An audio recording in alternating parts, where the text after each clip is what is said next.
እና አላህ Subhanahu Wa Ta'ala ያው የታሪክ አንኳር ጉዳዮችን ለሰው ልጆች መሪና አስተማሪ በመሆናቸው የዚህ ሰውየም ታሪክ ጠቃሚ ነውና ለቀጣይ ትውልዶች በዚህ መልክ አቅርብላቸው ይላል። እና በመጨረሻ እስቲኻራ ልስገድ አለ ይባላል። እስቲኻራ ሰግጄ ጌታ ከፈቀደ አላቸው። ሰገደ። ተሰገደ በኋላ አደብ ግዛ አንተ ሰውዬ የሚል ምናማየ አርፈህ ተቀመጥ። የምን ድርድር የአላህ ረሱል ልኮ ሙሳን ከርተህ እንደገና ከነሱ ጋር ድርድርና ሴራ ተሸርባለህ እንዴ አበድክ እንዴ የሚል ተግሳት ከነገረው ማለት ነው። አሁን ደነገጠ በመጠኑም ቢሆን። አሁን መጡና ሰይጣን ወገኖቹ አሁንም ወተጎቱት እና እኔ እንደዚህ ተብያለሁና ባካችሁ ተውኝ አታጥፉኝ አላቸው። ላላ ይሄ እኮ ዝም ብሎ ሰይጣን ነው የሚያስፈራራህ። እነሱ ይፈስሩለታል ማለት ነው። አሊሙ ሰውዬ እሱ ቀርቶ በተገላቢጦሽ እነሱ ናቸው የሚያስተናግዱት። በዚህ ጊዜ አሁንም እስቲ ደግሜ እስቲኻራ አርጌ አለ። በመሃል እንግዲህ መዋዠቅ ጀመረ ማለት ነው። አላህ እየተጣላው ስለመጣ ሲሞክር በሚቀጥለው ድብና አለ። አላህ ቃውን አንስቷል። ከዛ በኋላ ምናማያይ ምን አይልም ደንዝዞ ዝም አለ ማለት ነው። ምን ደረስክ ሲል ዛሬ ምንም አላየሁም አላቸው። ይሄው አሉ እኔ አላህ እኮ ለማፍቀድ ባይፈልግ ኑሮ እንደ ተናንተናው ማስጠንቀቂያውን ይቀጥል ነበር። ዛሬ ዝም ማለቱ ችግር የለም ማለት ነው። ሹፍ ሰይጣን እንዴት እንደሚጫወት ፍቃድ ነው እኮ የሚያመለክተው። አንድ ነገር ስትጠይቀው ዝም ካለ ማለሽ ማለት ነው የሚያመለክተው ብለው ፈሰሩለት። خلاص አለና ከዛ አህያለችው እሷን ጫነና በሷ ላይ ተነስቶ ወደ ነብዩላህ ሙሳ ሙአስከር ወደ እነሱ ካምፕ ባሻጋሪ የሚያሳይ ተራራ ላይ ወጣ። ያው ባሻጋሪ ሊተኩስ ማለት ነው ያንን እነሱን ሊያጠፋ። እና ዛ ጉዞ ሲጀምር አህያይቱ ተሽላ መሄድ አቃታት። ትበርክ ጀመር፣ መሬት ላይ ትተኛ ጀመር። ወርዶ ይቀጠቅጣታል፣ ያስነሳታል። ትነሳለች፣ እንደገና ይቀመጥባትና ትንሽ ዳ ደግሞ መልሳ ትበርካለች። አሁንም ወርዶ ይቀጠቅጣታል። በጣም ሲያማት ትነሳለች፣ እንደገና ይወጣባታል። ወደ 3 ጊዜ ልክ እንደና አብርሃ ዝሆን ማለት ነው። እኔ በተደጋጋሚ የተነሳች ትንሽ ተራምዳ መልሳ ትወድቃለች። በመጨረሻ አላህ ፈቀደላት። ከሱን አንስቶ አህያዋ ተሻለችና መግለጫ ልትሰጥ ነው እሱ አህያይቱ። ያ በልዓም አማ ተተቂላህ አለችው። ሰውዬ ሸኻችን ምን ነካ? አላህን አትፈራም እንዴ? ይሄን እኮ ድል የሰጠህ አላህ ነው። ደግሞ የነብዩ ልኡክ ነበር ካንተ። እንደገና ነብዩ ወደ ካፊሮች ልከው የሳቸውን መልእክት ማድረስና ማሳመን ሲጠበቅብህ ዙረህ እንደገና እነሱ ልትዋጋ እነሱ ልልረግም እንትን አልክ እንዴ? ምን ነካ ሰውዬ ላይ ጮህችበት አህያዋ። ከዛ በኋላ ቀው ተነስቷል። ተመስኳል አይደለም ደራ ውስጥ ገባ። ደራ ውስጥ ገባ። ደግሞ አህያ መክሮኝ ነው እንደመመለሰው ያለቀ። ከዛ በኋላ እሷም ያው መልእክትሽን አድርሰሻል ፈቅጀልሻለሁ አላት ይባላል። አላህ መላእክቶች አላሰዱኝ አሉ። አንተ ወደፊት ትርጥለኛለህ፣ መላእክቶቹ ደግሞ የታባሽ ነው የምትሄጂው እያሉ መንገድ እየዘጉብኝ ነው ብላ ነገረችው። ጭራሽ ደግሞ አንቺ ስለ መላእክት ማውራት ጀመረ። አላህ ሙስተዓን። ከዛ ቀጠለችና ከዛ የሚፈለገው ተራራ ላይ ወጣች ማለት ነው። እሷ መልእክቷን አድርሳለች። አላህን ፈቀደላት፣ መንገዱ ተከፈተላት። እዛ ተራራ ጫፍ ላይ ወጣና ባሻጋሪ ያየ የሙሳን ጀይሽ اللهم اهلك موسى وهارون وقومهما ማለት ፈለገ። ይሄን ለማለት ፈልጎ ምን ይላል? اللهم اهلك الكنعانيين وانصر موسى وهارون እሚን የነየተው እነዛን ማጥፋት ነው የሚናገረው። ግን ሙቀልበል ቁሉብ ምላሱን ገለበጠው። ለነዛ የሚተኩሰው ጥይት ወደ ዘመዶቹ ነው። ዘመዶቹን መርቃለሁ ሲል ደግሞ ወደ እነ ሙሳ መርቃቱ ማለት ነው። ደሳው የምነካኛን እየተራገምክ እኮ ነው እያሉ ይጨውበታል። እንደ اللهم انصر موسى وهارون على الكنعانيين እያልክ እኮ ነው፣ እኛን እያጠፋህ ነው እኮ ሲላቸው ቆይ አሁን አስተካክላለህ ይላል። استكاكلو እንደገና ያስብና اللهم انصر موسى وهارون وقومهما على الكنعانيين واهلك الكنعانيين ይላል። አረ ሰው የምነካኛን እየተራገምክ እኮ ነው። هذا الذي استطيعه እንግዲህ ምንም ነገር እኔ ፍላጎቴ እንደዚህ አይደለም ግን ጌታ ምላሴን የፈጠራት ጌታ ገለበጠው خلاص ከዛ አህለክቱም ዲኒ ወዱንያይ ወአኺረቲ የኔ ነገር እንግዲህ ያለቀ አጠፋችሁኝ አለ ገባው ነገሩ ማለት ነው ወዳውኑ ምላሱ ተጎለጎለና በደረቱ ላይ ተንጠለጠለ ልክ አሁን እንደሚለው እንደውሻ ማለክለክ ጀመረ ልጋጉን ያጅረበረበ በልብሱ ላይ ማለት ነው በቃ የኔ ጉዳይ ያለቀልኝ ግን በነሙሳ ምክንያት ነውና እንደ አይነት ውርደት ላይ የወደቁት እኔ ደግሞ በምችለው አቅም እንግዲህ አንዴ ጌታ ተጣልቶኛል ተመልከት ሙጅሪምነቱ ተውባ ማድረግ ይችል ነበር አሁንም እኔ ግን እስተመጨረሻ ሙሳ እንዲሳካለትና እቺን ሀገር እንዲቆጣጠር አልፈቅድም ማለት አሁን በኋላ እኔ ጠፍቻለሁ እኔ ተሞትኩ ሰርዶ ይቀል ነገር እና ፈለም ይብቀ ኢላ المكر والحيلة እኔ በርግመት በቀላሉ አጠፋለሁ በመሰጣችሁኝ ምክር መሰረት ሞከርኩኝ ተገለበጠ ጥይቱ ወደ እናንተ ዞረ አሁን ደግሞ ሌላ አንድ አማራጭ ነው ያለኝ እሱ ምንድነው ደሃ ሴራ አለ እነሱ የማያውቁት አደገኛ መሳሪያ አሁን እነግራችኋለሁ ይሄ ነገር አልቋል ካሁን በኋላ በዛ ለተጠቀሙ ከቻላችሁ ሞክሩ አላቸው ምንድነው የቀውሙ ሙሳ ጋር ያለው ጀሽ ሙእሚን ነው ሷሊሆች ናቸው አጥቂያዎች ናቸው አስዲቃዎች ናቸው እነዛ ሰዎች በዒባዳ ስለታነጹ ጌታ ዘንድ ቅርብ ስለሆኑ በቀላሉ ማንም ሊያጠቃቸው አይችልም ግን እነሱን ማጥቃት የሚቻለው እነሱ ፈሳድ ከሰሩ ነው አለ ተመልከተ አዳው አላህ እንደዚህ ነው እንግዲህ እነሱ ከባኢረ الذنوب ወንጀል ለመስራት ከተቻለ በዛ ጊዜ አላህ ይቆጣቸውና እድሉን ይነፍጋቸዋል ዲሉን ይቀማቸዋል ነው ተመልከተ ያለው ዕውቀት አሁንም ለሸራው አለው ማለት ነው ፈሳድ የሚሰራ ሰው አላህ እንደሚጣላው ያውቃል ያወቀም ያየውም አሁን ግን ደራ ውስጥ ስለገባ አሁን ምን ማድረግ አለባችሁ የኔ ጉዳይ አልቋልና እኔ ረግሜ እነሱን ምንም አላደርጋቸውም ጠፍቻለሁኝ ግን እኔ ተጠፋሁኝ ደግሞ እነሱ በሰላም ተልቋቸው እንዲሳካ አልፈልግምና ታይዞ መጥፋት ማለት ነው መመክራችሁ ነገር ምንድነው ካሁን በኋላ ቆንጆ ቆንጆ ወጣት ልጆችን ልክ እንደ ሙሽራ አዘጋጁ አሱቧቸው አጊጧቸው ምርጥ የሆኑ ልጆችን እነዛን ወጣት ልጆች በሙሳ ሰራዊት ውስጥ ለወታደሩ ሻይ ዳቦ ቆሎ እንዲሸጡ ላኳቸው አሱባቸው አሳምራቸው እና እዛ በሚሄዱ ጊዜ ይሄ በበረሃ እንግዲህ በካምፕ የከረመ ወታደር ቆንጆ ቆንጆ ሙሽራ ልጅ ሲያይ ራሱን መቆጣጠር አይችልም ስለዚህ አንዷን እንኳን ጎተት አድርጎ አንዱ ተነካ በዛ ዚና ተደረገ በእነሱ መካከል አላህ ይቆጣል ያጠፋቸዋል ብሎ መከራቸው ተመልከት በዛ መሰረት ተስማሙ ከንጉሱ ልጆች ጀምሮ ያሉ ቆንጆ ልጆች በሙሉ ተውበውና ተዘጋጅተው የተለያዩ ቁሳቁሶችን እንዲሸጡ ወደ ጀይሹ ተላኩ ማለት ነው ተመከሩ ደግሞ መመሪያ ተሰጣቸው ማንም ወታደር ለናንተ ሊደፍራችሁ ፈልጎ ከእንታለ እምቢ እንዳትይ ያው አላማ አላችሁ ለዛ አላማ ነውና የተላካችሁት የፈለገውን ቢጠይቃችሁ እሺ ማለት አለባችሁ ተብሎ ተመክረዋል ማለት ነው ከዛ ሄዱ እንግዲህ በሰርገኛ መስለው ተውበው ሸብርቀው ያ የተለያዩ ምግባግንጎችን ይዘው የጥላትም እንትን ቢሆን ምግብ መሸጥ ያው በባህል የታወቀ ስለሆነ ሴቶች አይከለከሉም ማለት ነው መጡና በሰራዊቱ መካከል ሲሰራጩ በጣም እንደ ወርቅ የሚያብረቅ እንደሚለጨለጩ ቆንጆ ልጆች ወታደሮቹ ሲያዩ በቃ ሰከሩ ማለት ነው እና እነዚህ ልጆች እንደዚህ ምን እንላለን አላህ ሀዲያ ሲያመጣ ማለት ጀመሩ ማለት ነው አንደኛው እንዳውም ጀነራሉ ዋና የጦር መሪ የተባለው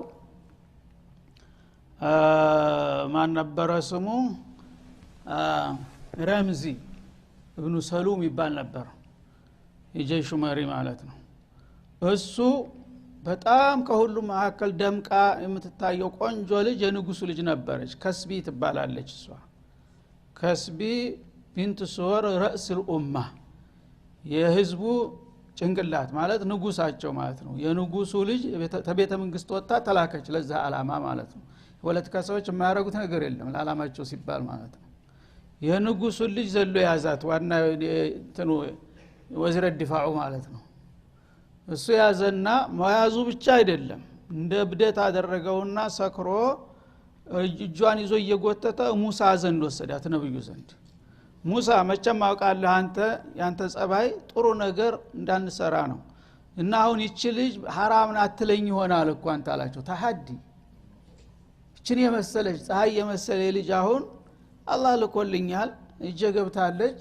አንተ መቼም እንዳትነካት حرام ነው ማለት ነው ዜማ حرام ትለት ይሆነ ልጅንም ማለት አሁን حرام من اكبر الكبائر فواحش ولا تقربوا الزنا انه كان فاحشة وساء سبيلا ሲሉት አውቄያለሁ ያንተ መልስ ይሆን ሁሉ ጊዜማ አላቸው ከዛ ያረከውን አድርግ ይችን እንኳን መተው አልችልም ብሎ እጇን ጎትቶ ይዞ ድንኳኑ ይዞ ገባ ማለት ነው ድንኳኑ ይዞ ገባ ያወጣባት ያ የታሰበው ነገር ተሳካ ማለት ነው እንግዲህ ወዝረ ዲፋዑ ዚና ሲያደርግ ምን ይጠበቃል በነብይ ሐድራ ውስጥ ማለት ነው ያ ሙጅሪም ሰውዬ እንግዲህ ይሄን ተኽጢጥ ያደረገው ከዛ በኋላ እሱ በዛ መልክ እንግዲህ የነብዩን የፍቃድ ጥሶ እሳቸውን አመናጭቆ ሰድቦ ያረከውን አድርግ ብሎ እዛ ዚና ላይ ሲጨማለቅ ሌላ የሱ ረዳት የሆነ ጎበዝ ሰውዬ ነበር እሱ ለሌላ ተልኮ በወቅቱ አልነበረም ያ ሰውዬ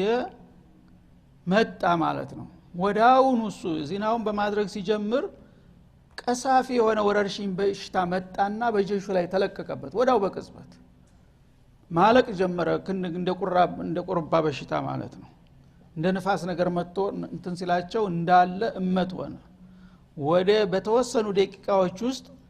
ከ20,000 ሰራዊት በላይ አለቀ በአንድ ጊዜ በዛ ሁኔታ ላይ እያሉ አለቅን ምን ይብቃን እያሉ ሲጮሁ ነብዮችም ተቆጥተዋል እንግዲህ ምን እናድርግ ራሳቸው ያመጣችሁት ነገር ነው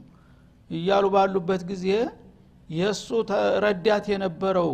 ሌላው ጀነራል ለሌላ ጉዳይ ተልኮ ነበርና ተዛ ሲመለስ ሰው በወረርሽኝ እያለቀ ደረሰ ምንድነው ሲል እንደዚህ ተሰራ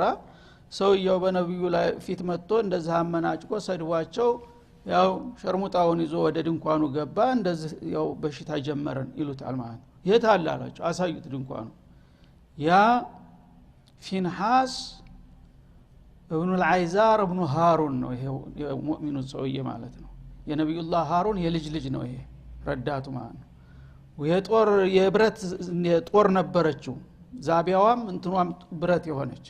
እሷን ያዘና ሳት ለብሶ ሳት ጎርሶ ሄደ ድንኳኑ ሲገባ ልክ ተጣምረው ይላፋሉ ማለት ነው ያቺን ሸርሙጣ ይዞ ይሄ ጊዜ ሁለቱንም እንደተደራረቡ በዛ ጦር ሰካቸው እንደዚህ ሰካና በጣም ቀውይ ነበረ ሁለቱንም እንዳንበጣ እንደተሰቁ በጦሩ እንዳነሳቸው ወደ ሰማይ ይላል ጠንቻውን እንደዚህ በደረቱ ደግፎ ባንገቱ እንዲህ ብሎ ሁለት ሰው አነሳ ወደ ሰማይ اللهم إنا نفعل بمن يخترق حرماتك ويخالف نبيك እንደዚህ ያለ ወጣት ነው አላህ Subhanahu Wa Ta'ala እናኛ ያንተን ፍቃድ የሚጥስና በነብዮች ላይ የሚያምጽን ባለጌ እንደዚህ ነው የምናረገው ደስ ይላል ይሁድልሃል ወዳው በቅጽበት ቆመ ያ ነገር ለዛ ልጅ አላህ ወሊያ አላህ ያ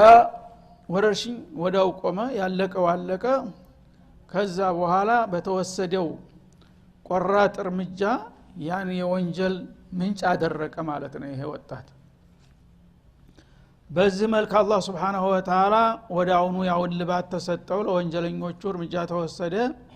ተልኮም ተሳካ ማለት ነው ያው ቀጠለ አካባቢውን ተቆጣጣሩት ኋላ እነ ዩሽዕ ኢብኑ ኑን ማለት ነው ይሄ እንግዲህ በጣም ጠቃሚ ታሪክ ነውና ሰው ሁሉም ሰው ልባም ሁሉም ሰው አዋቂ አይሆንም ከብዙ መሐከል እንደ አይነት ቆራጥ ሰው ያስፈልጋል ማለት ነው አላህ ነስርን በየት እንደሚያመጣ አጣቀም ሁለት እንዳይሉት እንዲ ነብይ አለ እነ ሙሳ ባሉበት ይሄን ነገር ራሳቸው ሊፈቱት አልቻሉም ግን አላህ ያልተጠበቀ ሰው ፈጠረ ዛ መሐከል ወጣት እሱ ይሄንን በማድረጉ ወዳውኑ ታደጋቸው ሁሉም ሊያልቁ ነበር ማለት ነው እና ሳአ مثلا القوم الذين كذبوا بآياتنا በአንቀጾቻችን የካዱና ያስተባበሉ ሰዎች ምሳሌ ምንኛ ከፋ ያ ሰውዬ እንግዲህ አላህ ዕውቀት ሰጥቶት ነበር ተቅዋ ሰጥቶት ነበር ከራማ ሰጥቶት ነበር እስመ الله الأعظم ያቅ ነበር አላህም ብሎ የተናገራት ነገር መሬት አጣርፍም ነበር ያንን አላህ የሰጣቸውን ክብርና ማዕረግ ያረከሱና ያስተባበሉ ሰዎች ምሳሌያቸው ከፋ ይላል ወአንፈሰሁም ካኑ يظلمون በዚህ መጥፎ አድራጎታቸው ራሳቸውን የሚበድሉ ሆኑ እኔ አልተጎዳሁም ያው ወዳጆችንም ለማጥቃት ቢሞክሩም አልተሳካላቸውም በመጨረሻ ተጎጆቹ ራሳቸው ሆኑ በቆፈሩት ጉድጓድ ገቡ ማለቱ ነው ስለዚህ እንግዲህ ለመጥፎዎቹም ለደጎቹም ምሳሌን ያዘለ ቅሷ ነው ማለት ነው ያ ሰውዬ እንግዲህ ያለከለከለትና የጓጓለትንም ጥቅም ሳያገኝ ንግስናውንም ሳይቆናጠጥ ሀብቱንም ሳይበላ خسر الدنيا والآخرة ዝናውንም ክብሩንም ማጥቶ ኡመቱንም ለውድቀት ዳርጎ እንደገና የራሱ የነብዩ ተከታይ የሆነ አንድ አይሉ ዳውም አንዳንዶቹ እስከ 70,000 ሰው ነው ያለቀው በወረርሽኙ የሚሉ አሉ በጣም ጥቂት የተባለው ዝቅተኛው ግምት ነው 20,000 የተባለው ይሄን ሁሉ ጥፋት ያመጣው ማን ነው አንድ ያዋቂ አጥፊ የሆነ ዓሊም ሰው ነው ማለት ነው እሱም ላይ ይተከም መየህዲላህ አላህ ቀናውን መንገድ የመራው ሰው ያስተካከለው ሰው فهو المهتدي የተመራ ትክክለኛ እድለኛ ይሏል እሱ ነው ይላል ወመን ይድሊል አላህ ደግሞ ለስተት የዳረገው እንደዚህ ሰውዬ እንደ በልዓም فاولئك هم الخاسرون የዚህ አይነቶቹ ሰዎች ከሳሪዎች እነሱ ናቸው ስለዚህ ሂዳያ በአላህ እጅ ነው ማለት ነው አንተ ዕውቀት አለኝ ብለህ በዕውቀት አትደናሰር አትኩራራ ያ የሰጠህን ዕውቀት በአግባቡ ለመጠቀም አላህ ከወፈቀህ ለራስህም ለሌሎችም ትጠቅማለህ ማብራት ነህ ማለት ነው አላህ ደግሞ ዕውቀት ሰጥቶት ያበቃ ካጠመመህሳ አያድርስ ነው ራስህም ትጠፋለህ ሌሎችንም ይዘህ ተወድማለህ እና ሁል ጊዜ ጥንቃቄ ያስፈልጋል ግዚያዊና ግላዊ ጥቅምን የሚያሳድዱ ሰዎች በምንም አይነት መወደቂያቸው ያማረ ሊሆን አይችልም ይህ ነውና ታሪኩ በዚህ መልክ ሰዎች እንዲማሩና እንዲመከሩ አስገንዝባቸው ይላል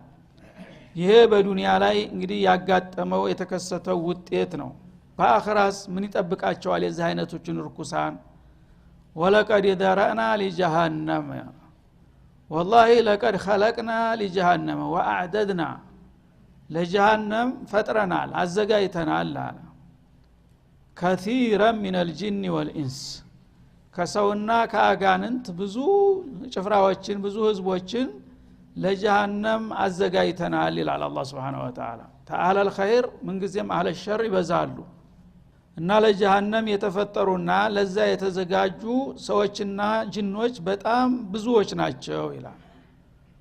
እነዚህ ሰዎች የጀሃነም ሰዎች ለመሆናቸው ምልክቱ ምንድነው ብትል ለሁም ቁሉብ ላ يفقهون بها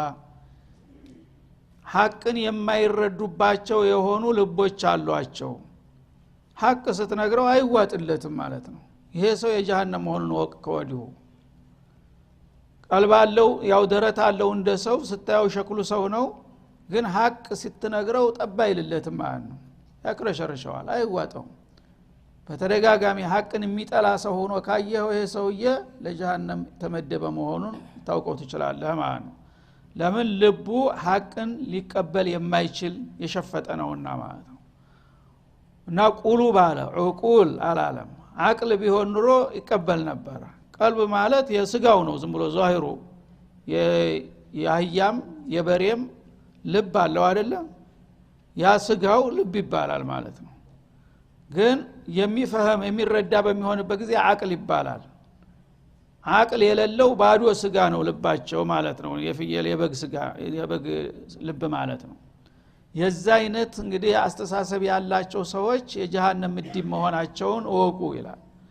ወለሁም አዕዩኑን ላ ይብሲሩነ ቢሃ الحق አይኖችም አሏቸው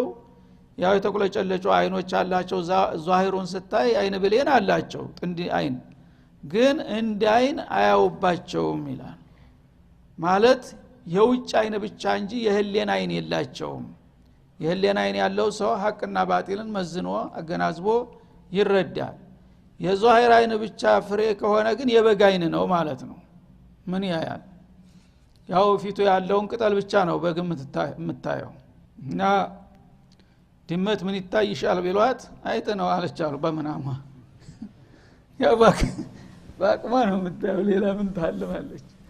ስለዚህ አላህ Subhanahu Wa Ta'ala አይን አላቸው እንዳይባል አይን አላቸው አይኑ ግን እንዳይን አያገለግልም ያው የዛሂር ፍሬው ነው እንጂ ያለው የህሊና አይን የለውም ከውስጡ ሐቅን ሊመለከት ያስተውል የሚችል ማለት ነው ወለሁም አዛኑን لا يسمعون بها ጆሮአቸውም ተንቀራፎ አለ ግን አይሰሙበትም ማለት አሁንም የላይ የውጭ አይን ጆሮ አለ ግን የህሊና ጆሮ የለም እውነትን አዳምጠው ሊረዱበት የሚችሉ ጆሮ የላቸውም ግን ባዶ ጩኸትን ብቻ የሚሰማ የህያ ጆሮ አይነት አለ ማለት ነው የዝሆን ጆሮ ትልቅ ነው ግዙፍ ነው ከሁሉም በላይ ግን አገልግሎቱ የትንሹን የሰውን ያህል ሊሰማና ሊረዳ አይችልም ማለት ነው ወለውም አዛኑ لا يسمعون بها መውዒዟን ምክርን ተግሳጥን ሊያደምጡባት የማይፈቅዱ የሆኑ የተንቀረፈፉ ጆሮዎች አሏቸው እነዚህ አይነት ባህሪያቶች የሚታይባቸው ሰዎች ለጀሃነም የተመደሙ ከንቶች መሆናቸውን እወቁ ይላል አላህ Subhanahu Wa Ta'ala ኡላኢከ ከልአንዓም እና እነዚህ ሰዎች በሰው ምስል ቢቆሙም በተጨባጭ ግን ከእንስሳ የተሻሉ አይደሉም ልክ እንደ እንስሳዎች ናቸው ይላል በልሁም አضل አረ እንደ እንስሳ ናቸው ማለትም አይበቃም ከእንስሳ ይበልጥ የተሳሳቱ ናቸው እንጂ ይላል አላህ እንስሳ እኮ ባለቤቷን ታከብራለች አይደለም እንዴ ምን አይነት እንስሳ ናት የሚቀልባትን የሚንከባከባትን አንዴ አለቃዋን አላውቅህም አትልም ትንንሿ ድመት እንኳን ባለቤቷ ሲገባ ጆሮቷን እየቆላች በእግር ላይ ትዞራለች እንደዚህ አክብሮት ትሰጣለች ውሻም እንደዛው ነው አይደለም ከብቶች ገና ይጮሃሉ ባለቤታቸው ሲመጣ የአክብሮታቸውን ያሳያሉ ወደዛ አትሂዱ ኑ ተመለሱ ሲሏቸው ያቃሉ እንስሳ ከመሆናቸው ጋር ሲቆጣቸው ይገባቸዋል መልስ ነው የሚሉት ደስ የምትል ጨሌ ምናምን እዛ ያየን የት ነው ተጁና ታላት እየፈለገች ትታለች ትመለሳለች እነዚህ ግን የለም በሰው ምስል ነው የቆሙት አላህ ወላ ተቅረቡ ዚና ይላል ወላ ተኩሉ ሪባ ይላል ወላ ተሽርኩ ቢላህ ይላል ማን ይሰማል በእጃ የፈለኩትን ማድረግ አለብኝ የፈለከውን በል ስለዚህ ከእንስሳዎች በታች ናቸው አለ አላህ Subhanahu Wa Ta'ala እንስሳዎች ደግሞ አላዋቂ የሆኑት አቅል ስለሌላቸው ነው መጀመሪያውንም አቅል አልተረከበላቸውም ዑዝር አላቸው ማለት ነው ያቅማቸውን ያህል ያያሉ ይሰማሉ ከዛ በላይ ግን የማይችሉ ስለሆነ ነው ሰዎች ግን እንደ ሰው አቅል ተረክቦላቸዋል በዛ በተረከበላቸው መሳሪያ መገልገል የማይፈልጉ ልግመኞች ናቸው ስለዚህ አዶላ ይባሉም እንዴ መሳሪያው ያለው የመጠቀም የማይችል ሰው ማለት ነው ለምሳሌ አንድ ሰው ጨለማ ድቅድቅ ጨለማ ውስጥ ገባን ሁለት ሆነን አንዱ ባትሪ ያለው አንዱ ባትሪ የለውም ባትሪ የሌለው ሰው ጨለማ ውስጥ ሆኖ ሲሄድ ይሄ አሙድ ምናምን ሲገጨዋል ማለት ነው እሱ ቢገጨው ለምን ገጨው ለምን አታይም አይባልም ጨለማ ነውና ባትሪ ያዘው ሰው ግን ባትሪውን አጥፍቶ ከሆነ መጠቀሙን ትቶ ከሆነ እንደዚህ የሚደናበረው የባሰ አይደለም ከዛኛው ያ መከላከል እየቻለ ማለት ነው በሉም አضل እና እነዚህ ሰዎች እንደ እንስሳ ናቸው ማለትም ሳይበቃቸው ከእንስሳ ይበልጥ የተሳሳቱ ናቸው ኡላኢከ ሁሙል ጋፊሉን እና የመጨረሻ ኢላማቸውንና ግባቸውን የሳቱ ዝንጉዎች የደነዘዙ ማለት እነዚህ ናቸው ይላል አላህ Subhanahu Wa Ta'ala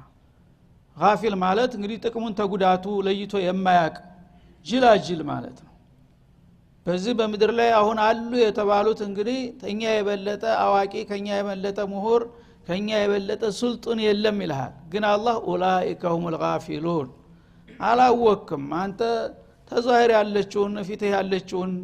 ቅርፍት ብቻ ነው የምታየው ከጀርባው ያለውን ግን አታይም ዝንጉ ማለት ተላላ ማለት እነዚህ ብቻ ናቸው ይላል ማለት ነው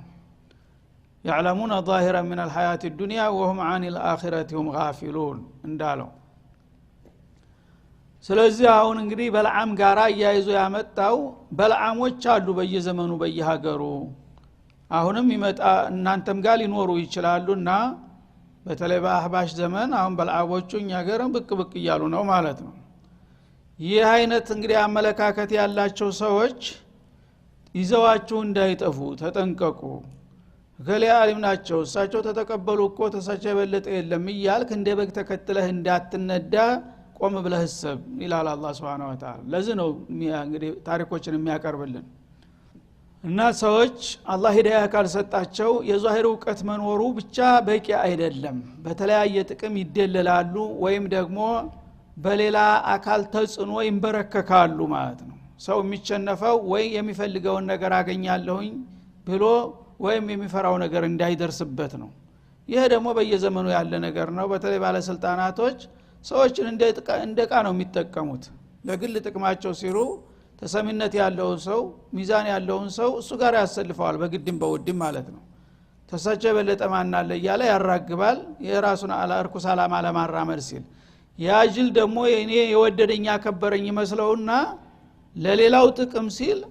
ራሱን ይሸጣል ማለት ነው እና አخبث الناس የሰው ርኩስ ማለት من يبيع دينه بدنيا ይላል ዲኑን በዱንያ የሚለውጥ ሰው ነው واخص منه ከሱ የበለጠ ርኩስ ማለት ደግሞ من يبيع دينه بدنيا غيره ይላል ያኛው የራሱን ዲን ሽጦ